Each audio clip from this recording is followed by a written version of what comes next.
ఈరోజే కేంద్ర బడ్జెట్‌లో అదిరిపోయే శుభవార్త. బడ్జెట్ అయితే ప్రవేశపెట్టారు ప్రజెంటు. పూర్తిస్థాయి పద్దయితే కాదు.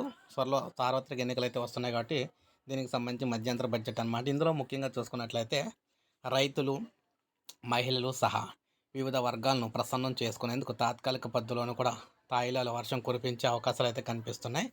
మొత్తం మీద చూసుకున్నట్లయితే, అతి ముఖ్యమైన అప్డేటు ఆయుష్మాన్ భారత్ బీమా కవరేజ్ పెంచుతున్నారన్నమాట. మధ్యంతర పద్ధతిలో ప్రధానంగా రైతులను ఆకట్టుకునేందుకు మోడీ సర్కార్ ప్రయత్నించే అవకాశాలున్నాయని విశ్లేషకులు చెప్తున్నారు. పీఎం కిసాన్ పథకం కింద రైతులకు ఏటా అందిస్తున్న పెట్టుబడి సాయం మొత్తాన్ని ఇప్పుడు 6,000 నుంచి 9,000 అయితే పెంచవచ్చని జోరుగా ఊహాగానాలు అయితే వినిపిస్తున్నాయి. అదేవిధంగా ఆయుష్మాన్ భారత్ కింద ప్రస్తుతం కల్పిస్తున్న 5 లక్షల ఆరోగ్య బీమా కవరేజీని 10 లక్షలకు పెంచుతూ ప్రభుత్వం ప్రకటన వెలువడించే వార్తలు అయితే వస్తున్నాయన్నమాట. సూర్యోదయ యోజన కింద 1,00,00,000 ఇళ్లపై రూఫ్‌టాప్ సోలార్ ప్యానెల్‌లను ఏర్పాటు చేయాలని కూడా కేంద్రం లక్షిస్తుంది, అంటే భావిస్తుంది. అందుకోసం రాయితీలను పెంచే అవకాశాలు ఉన్నాయని కూడా తెలుస్తుంది. ఈ విధంగా అదేవిధంగా దీంతో పాటు అతి ముఖ్యమైనది, ఎన్నికల వేళ ప్రజలను ఆకర్షించేందుకు పెట్రోల్, డీజిల్, వంట గ్యాస్ సిలిండర్ ఏదైతే గ్యాస్ సిలిండరో దీని ధరలను కూడా తగ్గించే అవకాశాలు అయితే ఉన్నాయని చెప్తున్నారు. మొత్తంగా 5 శుభవార్తలు అనమాట. ఇలాగా మొత్తం 5 శుభవార్తలు అయితే చెప్పబోతున్నారు బడ్జెట్‌లోని.